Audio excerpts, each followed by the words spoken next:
Welcome to the Success Story Podcast. I'm your host, Scott Clary. On this podcast, I have candid interviews with execs, celebrities, politicians, and other notable figures, all who have achieved success through both wins and losses, to learn more about their life, their ideas, and their insights.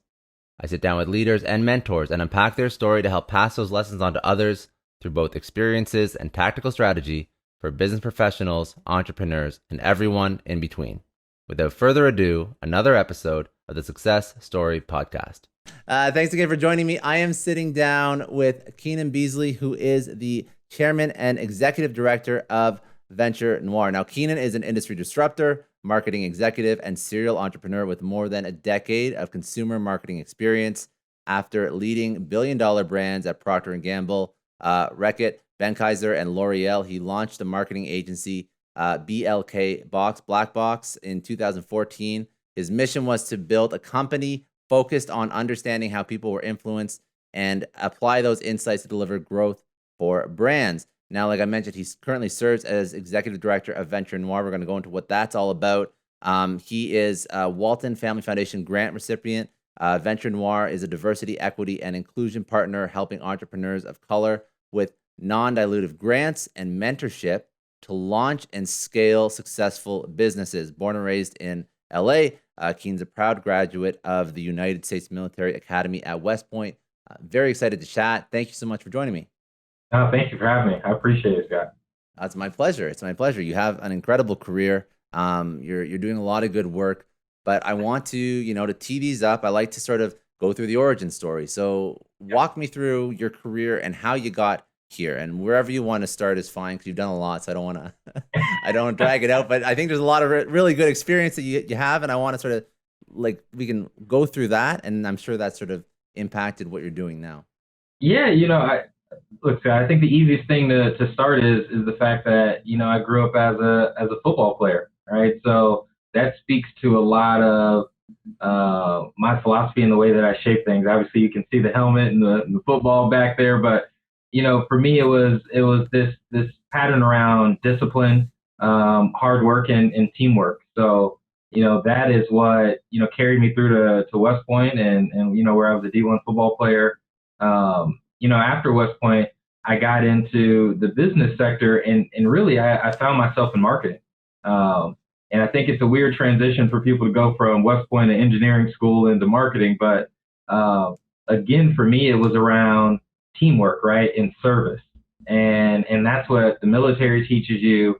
That's what football teaches you. I was an outside linebacker, defensive end, and sometimes you got to throw yourself in a pile for the guys behind you. So, when you look at marketing is about serving the greater good of people, right? Of bringing products and solutions to them that they're looking for. So, I worked at Procter Gamble. That was on, Tide. I led Gillette globally.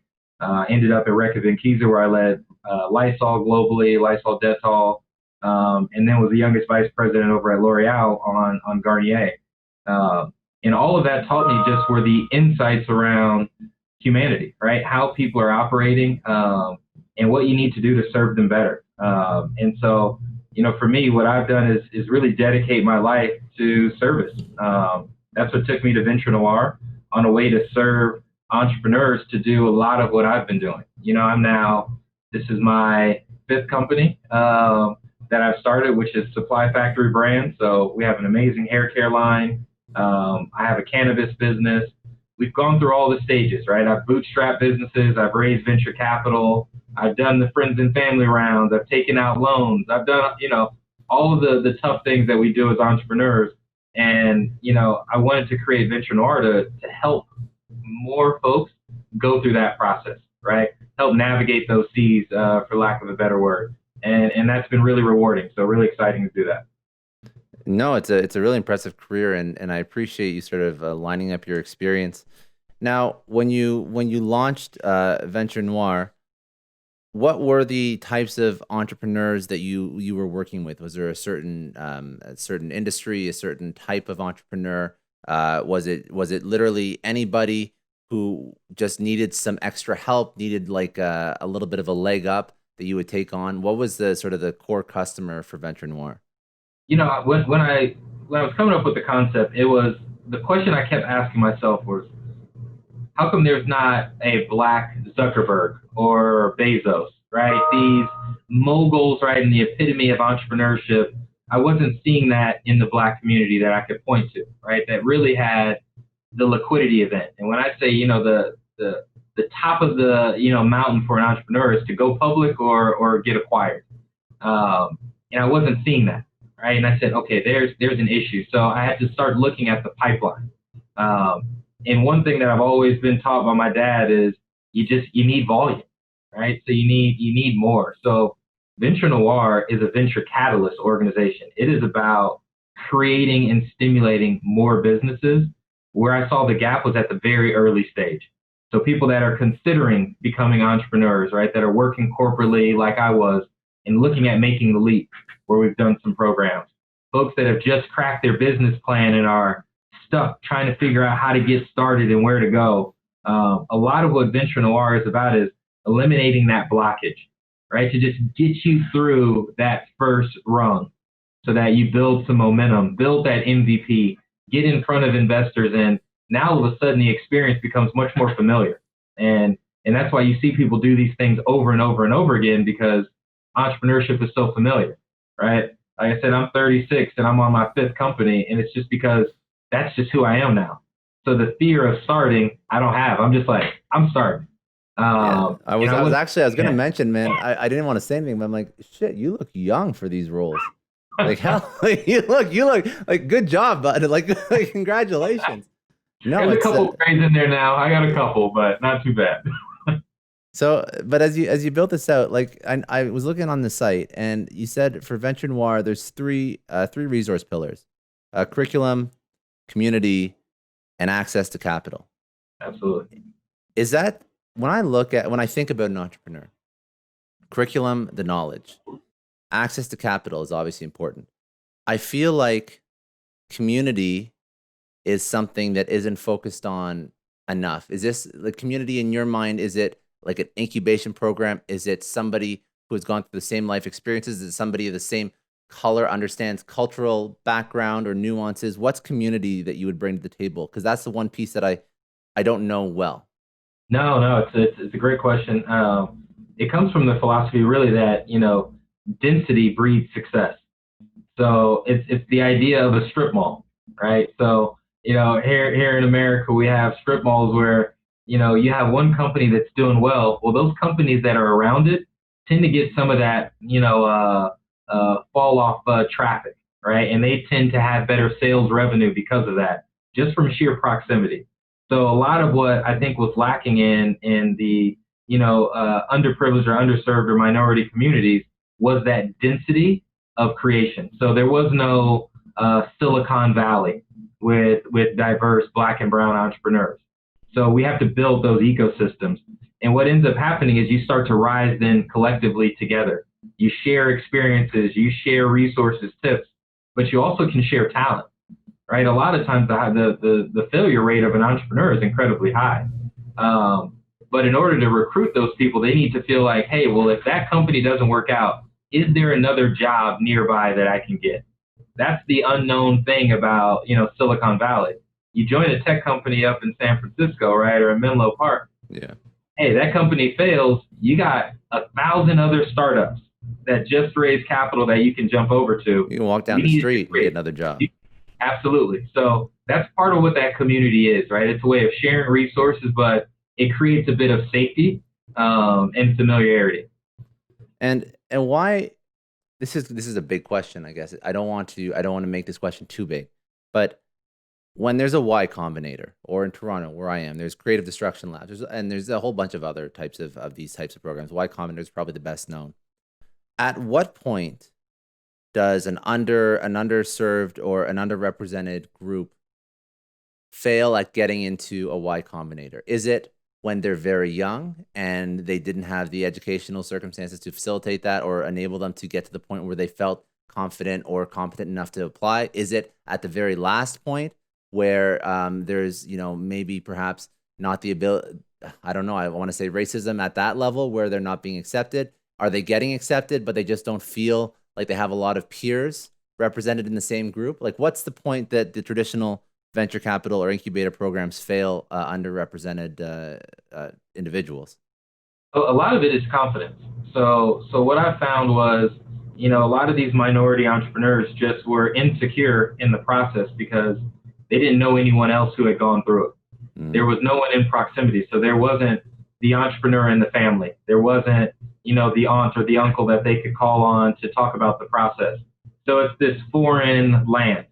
And a lot of what was happening in that foreign world of entrepreneurship, there were these early stages of capital that were not afforded to some of these groups, right? And the thing that leads our venture space is not VC capital, right? Less than 1% of all companies receive venture capital dollars. The bulk of that is coming from friends and family and personal loans.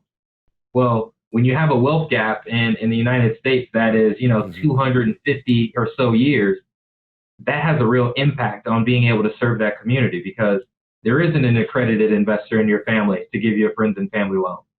So that $25,000, $50,000, $75,000 to get you started doesn't exist, right? So you now have to figure out, well, now I have to take out a personal guarantee. Well, if I take out a personal guarantee and I fail, which 90+% of us do, well, now that has a huge impact and a setback. So now I just took that 250-year gap, now just went to 253 years or 260 years, right? So it's very detrimental. So, you have to figure out ways to build that confidence, which is why, how can we lower the cost of barrier, right? The entry point of entrepreneurship. Y Combinator and those groups don't address that. That's an interesting way of putting it. So you're lowering the cost, you're giving them the resources because you have the ability to offer these at scale, as opposed to going and fixing all the venture capital out there and trying to funnel it more towards young Black or underrepresented entrepreneurs. And I think that's an interesting way of putting it, or not putting it, but actually helping facilitate. Because all I see all over Twitter is just, I hate referencing Twitter. I'm sorry, it's not an educational resource, but I see a lot of, anecdotally, a lot of people speaking about, well, VCs have to invest more and VCs have to invest more in underrepresented. And I was actually going to ask you, how do we do that? And I don't know if you have a thought on how do we actually facilitate that, but you're taking the other route, which I think is actually a very smart way because it's a quicker thing to action. You don't have to change, the whole cultural of a certain VC group that doesn't invest in underrepresented. You can enable them with the tools and resources you already have at a much cheaper, almost like wholesale rate is the best way to put it. Yeah, I mean, look, venture capital is a formula, right? So there's a way to hack that. And so they're investing in very like-minded companies and a profile of people. If you're a Stanford dropout and you want to start a company, you'll probably get $1 million, right? Just by saying you want to start a company. In the minority communities, you don't have that familiarity. So I had to address that in a different way. And part of what I feel the responsibility within Venture Noir is to make the process of entrepreneurship in the underserved community and make it more familiar with that investment community. So invite those venture capitalists into workshops. Let them see the innovation, right? The creativity, the thought. Now let's give that then innovator the process and the formula and how to package and sell that idea. And that's just part of the work that we have to do. And it's tough, but I can give you, look, I don't want to go on too much of a tangent, but I think what you also find in a lot of minority-based communities is the easiest thing to start with very little capital is a service business. A service business does not require venture capital because it doesn't scale in the same way. Well, they probably won't get venture capital because they want that. They want that exit. Exactly. So that's why when you look at a lot of minority founders, they don't have the right businesses for venture capital. Now if you transpose that with a guy like my friend Rodney Williams with Listener, it's a technology, right? It's a beacon tech. So people get that. It's told in a very clear narrative that is modeled after a lot of what Silicon Valley has done in the past. I'm not going to say it's ever easy to raise capital, but he has a much better chance than somebody that is starting an agency, like was my first business. My agency would never raise venture capital. And whereabouts, like, where are you finding entrepreneurs? Is it, what's your best audience that will have the best chance of success? Is it people in universities, or are there individuals that are later on in their career? Where are you sort of finding your group? I think the great thing is the entrepreneurs find us because they're just so curious.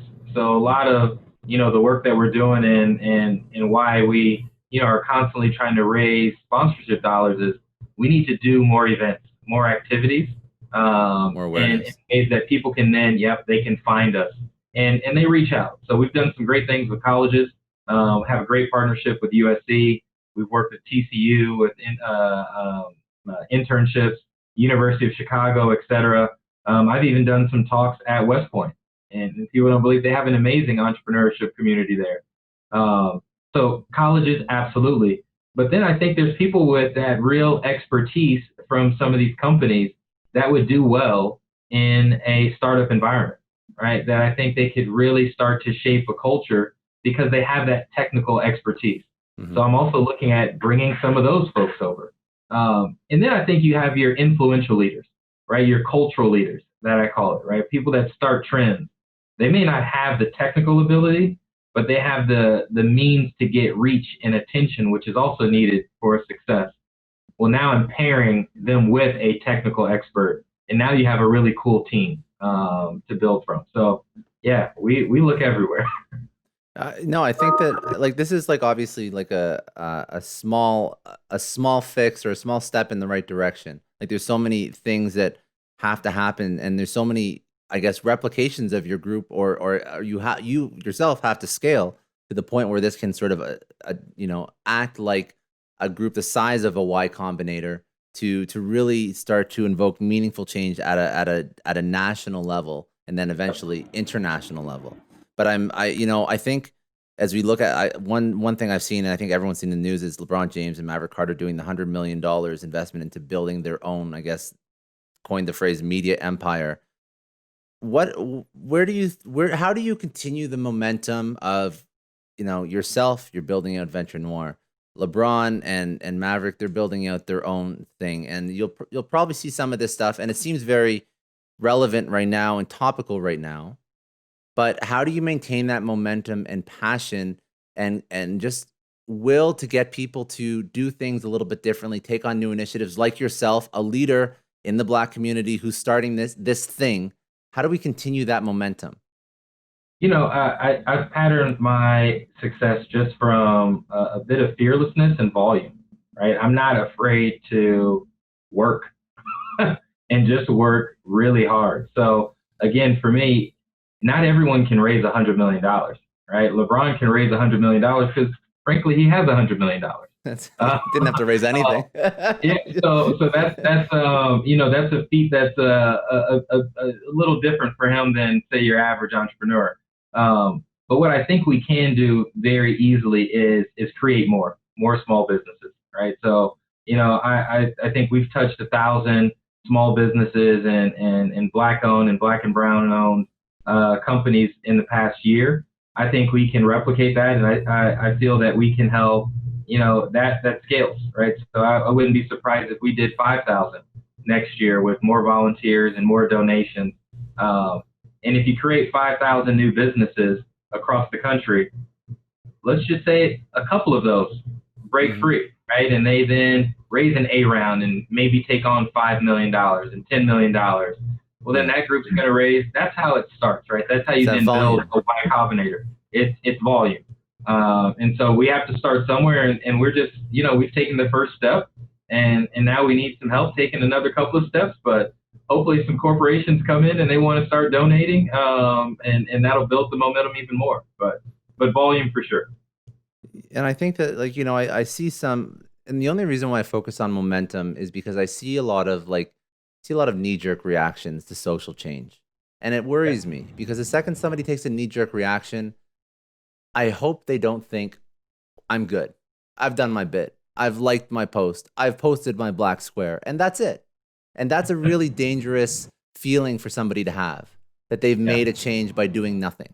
And that's what I'm scared of. I saw something the other day about Netflix. They just hired a new CMO, and she's a black lady. She's like super, super experienced, like an Oh incredible yeah, CMO. Bozma's awesome. Yeah, that's the Awesome. name. I blanked on the name, but I was just reading the article. I actually, the first thing I went to is I wanted to look at her background, and like her background, her resume is so impressive, and I was happy because like she obviously deserves the position, and I want more companies to make moves like this, but I don't want them to lose momentum, and I don't think this was a prime time for Netflix. They were hiring for the role. The last VP, who I also can't remember her name, stepped out of the position after a year, and they hired somebody who was qualified and she was just really qualified. That's the way I look at it. It was a great hire. She's really qualified. She's going to kill it. But I don't want companies to pass over on executives like this in a year from now or 2 years from now. And I think Yeah. that's the red flag that I'm seeing. Like I know Venture Noir is going to be around, but Venture Noir is small compared to the people that still move industry. And these titans, I just don't know how to keep them engaged and keep it top of mind, because you look at some of these executive teams and there really isn't a lot of diversity, right? And that's the same issue with the VC funds. How do you start to? So I think it's an education, and I don't really have an answer. Obviously, I don't think anybody does. But I was No, just curious your thoughts on it. yeah, I think the fear is real, right? And I think a lot of us have that, but we're sitting in a situation where there's a massive gap right now, right? And I use the wealth gap because it's just so indicative of the history of the country. So when you look at that, every year you just have to try to take a step to close it, right? And right now is a moment, and it's about how many steps can you take while it is top of mind, right? And I think that's where my focus has been on. Venture Noir is not new. We didn't start this, after the death of George Floyd or Ahmaud or Breonna Taylor. We started this a year ago, right? This has been a passion of mine. I've been teaching at USC for 6.5 years now for free, donating my time to help this. So, and there's people that have been doing it for decades. So, now we're just starting to get the attention, and I think it's about building on that momentum, which is what you're talking about, to close the gap a bit more in this time period. And now what happens is you get 10 companies to get through and raise some amazing Series A, 5 companies to raise a Series B, 2. Well, those companies then become really successful. Now you have a pattern of success. It opens the door then for that, college student or that college dropout, for that matter, that looks a bit like me, who has a great idea, is extremely passionate, and now there's somebody that may want to take a chance and make that first investment, which all entrepreneurs end up taking, right? Somebody takes a chance. So I'm actually really excited about this time, to see what's going on, to see the attention. And I think people are going to make some huge strides. I appreciate you breaking it down and going into this, because I know it's, every time I go into social issues, it's topical right now, but it's a tough discussion to have, because I think, like you mentioned, like we want to sort of leverage the momentum, and it's sad that there wasn't momentum already. Like it's sad that there has to be that spark that ignites a fire for, my goodness, for an executive to be hired into a role that she should have been hired in, or for more programs to start up, or for VCs to start looking at investing in underserved minority groups. Like it's very sad. And I just, to speak about it, and I appreciate you going through with Venture Noir and whatnot. And I hope that it's, I hope it's not, sensitive to you, because you were doing this before, and I don't want to make it seem like it is something that came to light now. And that's very important for me too, because this is a great program that was already sort of thriving beforehand. Well, that's the goal of an entrepreneur, right? We're supposed to see a world that doesn't exist. I like that a lot. That's our job fundamentally. So, I don't spend a lot of time dwelling on problems or in the past. I'm a student of history, right? Because the learnings there are amazing. But I think what I'm focused on, what our company is focused on, what I see entrepreneurs every day focus on, is creating things that don't exist. And so, if we're not seeing that equality, then okay, we then try to solve for that, right? And so my attempt was, I thought it was a pipeline issue. I thought we need more volume of people going in there. But what happens with volume? You get more successful entrepreneurs. A lot of these C-suite executives were acquired. their companies were acquired. And through those acquisitions, they then take those C-suite positions at these multi-billion-dollar behemoths. So I see a lot more of that. You know, Tristan Walker, great example. Started Walker Co. with Bevel, was acquired by Procter Gamble. He now has a great board seat, all right, with some companies. So, you know, these things start to move, but we can't ignore the early stage. And I think with that, we're going to start to see some change really quickly here. I appreciate that. I have a couple more like questions that I like to ask yourself as somebody who's obviously like massively successful, you know, 5X or 5X entrepreneur at this point. Yeah, that's not bad, man. That's not bad. Anyways, I have a couple more questions, but before I migrate off the topic of venture noir, because I think we went into it, like we really got a 360 of what you're doing. I just wanted to ask, is there any questions that I should have asked that I don't know enough about venture noir or the current predicament with underserved minorities getting access to opportunities and capital that I should have asked that you would sort of give some more information about? Yeah, you know, I think I'll touch on just the technology piece just a bit because it's fairly new and a real passion area of mine. But you know, on my for-profit side, I have what's called a venture studio. So we create and incubate brands to then one day obviously sell a few of them off, right? So we have 4 brands that are in the venture studio that are super exciting. What I love about that model, though, is it's a volume-based model, again. So what we've taken is through Venture Noir, we now have a collective. So how can we create more studios? So those studios then scale. So instead of helping one entrepreneur, we're helping 5 companies get started that are led by diverse entrepreneurs. And that piece is called Spectra, which is a very exciting portion of the business now that is all around this idea of an innovation collective. Mm-hmm. That we're able to do to rapidly create. Where I think this has gotten even more exciting is we invite the large companies to share openly some of their problems, things that they're looking to work on. So we invite Walmart to the table. We invite Procter and Gamble and J&J and L'Oreal to the table to share, well, what are some of the challenges that you want to see solved, right? You have an unlimited vendor network and resource pool, but you still have things you want fixed. Well, let's take those problems, let's throw them over to entrepreneurs and see what they come up with. And that ecosystem and communication has been really excited.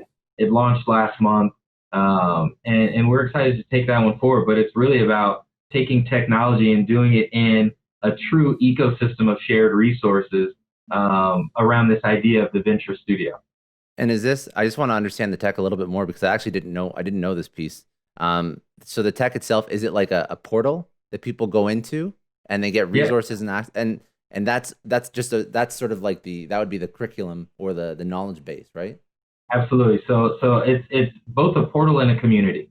Okay. And a portion of it, because all of Venture Noir still has a portal and a database, but Spectra specifically is for those venture studio owners to come in and be able to communicate and share experiences. Because what they're doing is, you know, you look at my studio, there's 8 amazing entrepreneurs that are in my studio that are working on things. Mm-hmm. Well, my job is to go and find stuff to stimulate idea and creation for them. I now can work with other studio founders, work with corporations to bring those ideas to them because their job is they want to solve problems. Yeah. An entrepreneur needs something to solve. And so what we're doing there is bringing in more problems in a very tight community. That's amazing. So that's how you scale a venture capital or an incubator model. You literally are creating these little micro communities of shared resources and talent across, like, how big are you now right now? Right now there's 8 venture studios in there. What we found is only that's US. There's actually only 15 Black-owned venture studios in the country. And we have 8 in the collective. So that's it shows you, like, that's why when you talk about this stuff, like, I feel like, oh, am I ignorant? Have I just not heard of other like studios or like incubators? But if there's only 15 in the whole country, it's obviously there's not enough. There's not enough done yet, especially when you yourself, you started this a couple of years ago and you are half of them now. less my bad math. No, it's always humbling when you look at the space and again the gap, right, that we're trying to close.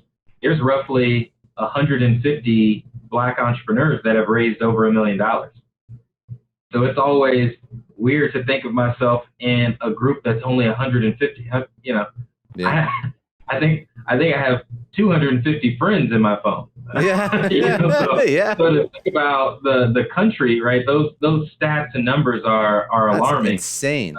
That's what really drives it home. Like, we can talk all day about like underserved and not having access to capital, but like the second you say numbers, that really drives shit home, because so 150 in what's the time frame? That's ever. Dude, that's not cool. No, that's really not. I mean, venture capital in itself is not like that old, right? But when you start to put the numbers behind it, when you start to put the numbers behind Black-owned founders, that are raising over $1 million, it's tough, because if you think about, the average beauty brand, for example, it's about $1.5 million over the first 2 years. So that means that entrepreneur who starts that business doesn't even get that amount. They're now trying to figure out how to get growth, take out loans, personal loans, right? They're doing a lot of other things to get to those, to get to that money. What it also does is it starts to handcuff you, right? Because you now are not well capitalized, right? A great business, we've seen tons, you follow the IPO market, a lot of these companies have operated in the red their entire time, which means they're very well capitalized, where they can focus purely on growth. When you're an entrepreneur that has to worry about payroll, their own bills, you have to worry about a profit. Absolutely. When you have to be profitable out of the gate, not too many businesses can build tech and be profitable year one, right? That doesn't even exist. So you have to start to pump in capital into these entrepreneurs and these businesses. So we got a lot of work to do.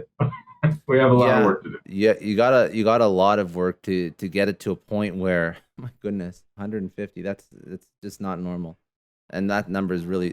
I'm sorry, I'm just really surprised, and that's just really not okay. Well, you're doing good work. I think that, if anything, I hope the podcast gets you a little bit of coverage, because I've worked with, I just have a soft spot for entrepreneurship. I've worked with entrepreneurs. I used to work. I don't know if you know Creative Destruction Labs, but I used to work with Creative Destruction Labs with a lot of their startups, helping them with like take to market strategy and whatnot. I was doing that for about 2 years, and I really loved it. And it's just it's very sad that a certain group is so underserved, because I think there was like, I'm sure there was like 20 to 30 different groups out of CDL every year that got access to that kind of capital.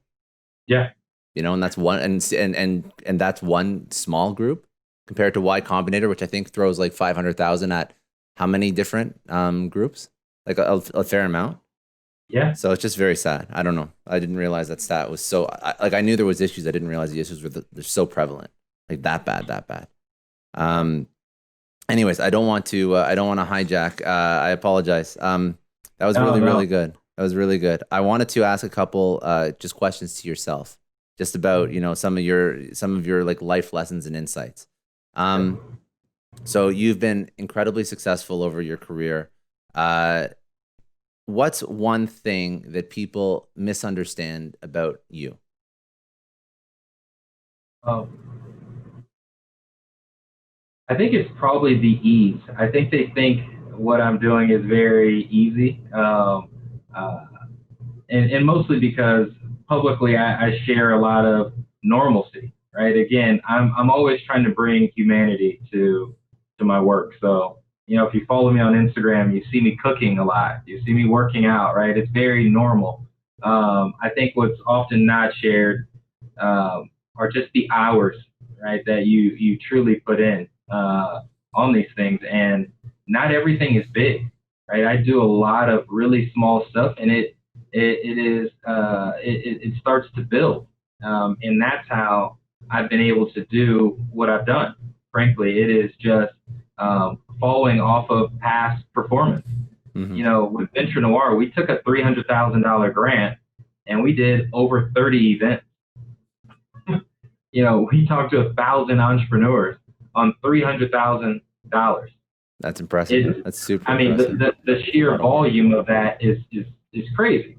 When you look at a pilot program, and that's just a lot of what we're doing. Every event now doesn't have 1,000 people, right? But when you can still touch and impact 10 people, 20 people, 15 people, 5, 1 sometimes matters.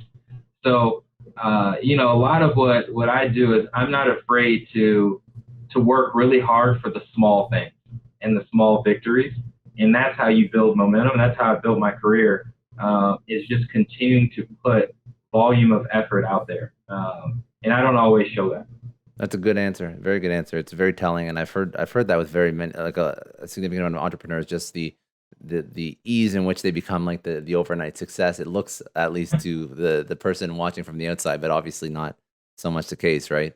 It's just it's a lot of stress and grinding and grit, and just it's tough, man. It's tough, and you've done it 5 times, so I can only imagine that you have more than one gray hair. But okay, strong one, very strong. If you could turn back time and tell your younger self, 20-year-old, you're not even that old, but say 18-year-old self something, what would it be?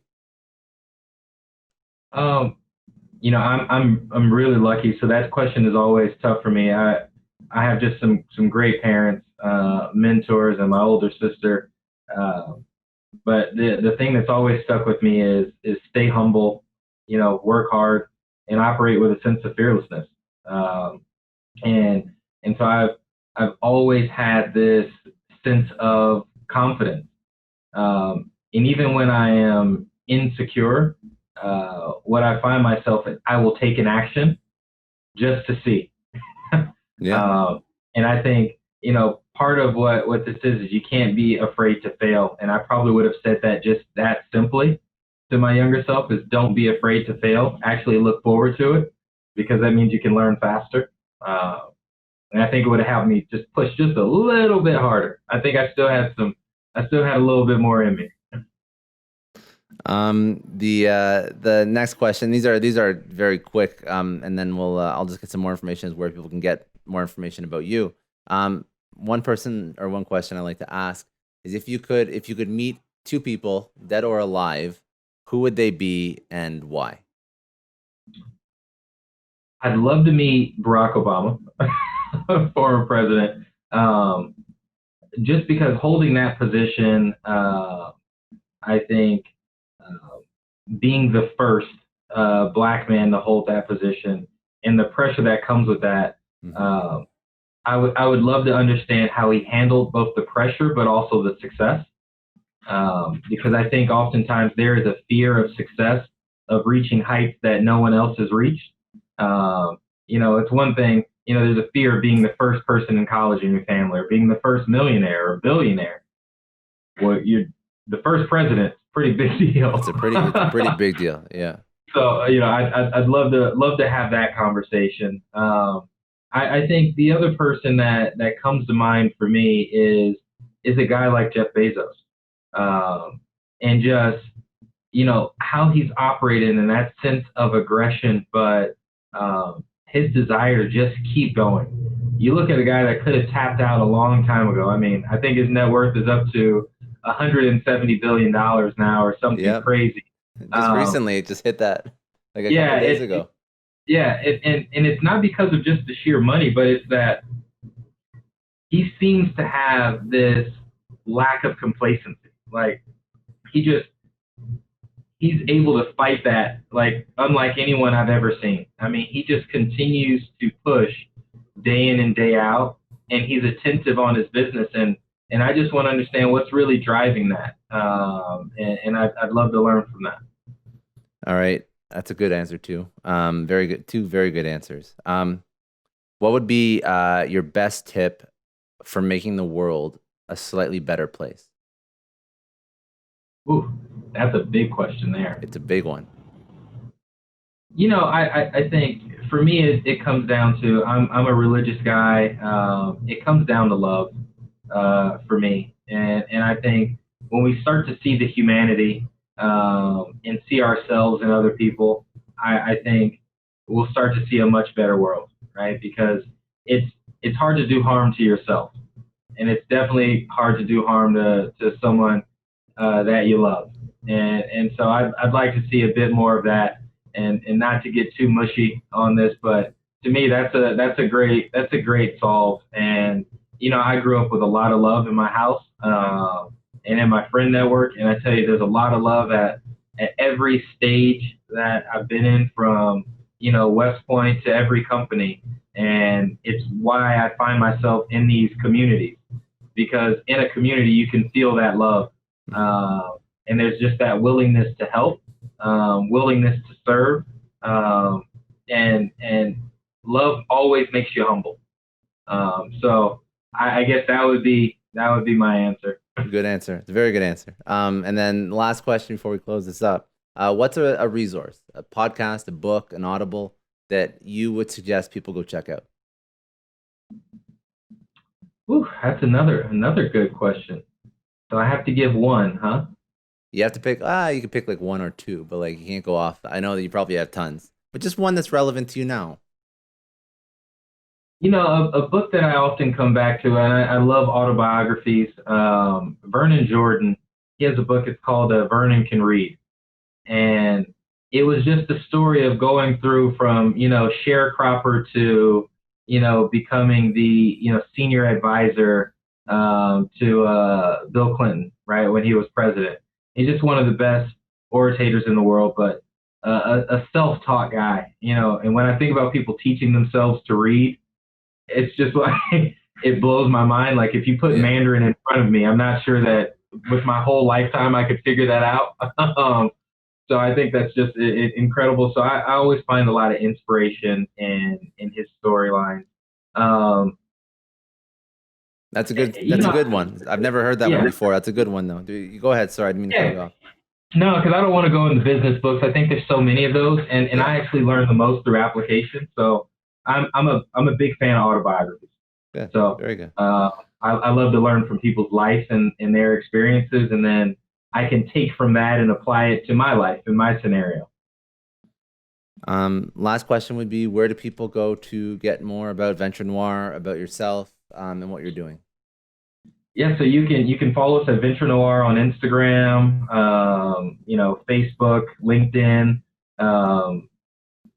You can email us or go on our website at venturenoir.org. You can follow me. Pretty much everything is just Kenan Beasley. That's easy. As creative as I pride myself on being, it's probably the simplest thing ever because it's just my name. But I'm that on Twitter, on Instagram, LinkedIn, you name it. It's Kenan Beasley. That's all for today. Thanks again for joining me on another episode of the Success Story Podcast. You can download or stream this podcast wherever podcasts are available, including iTunes, Spotify, Google, Stitcher, iHeartRadio, and many others. You can also watch this podcast on YouTube. If you haven't already, please subscribe and share this podcast with your friends, family, coworkers, and peers. Please leave us a rating on iTunes. It takes about 30 seconds, as it allows other people to find our podcast and lets our amazing guests reach even more people with their message. And remember, any rating is fine as long as it contains 5 stars. I'm Scott Clary from the Success Story Podcast, signing off.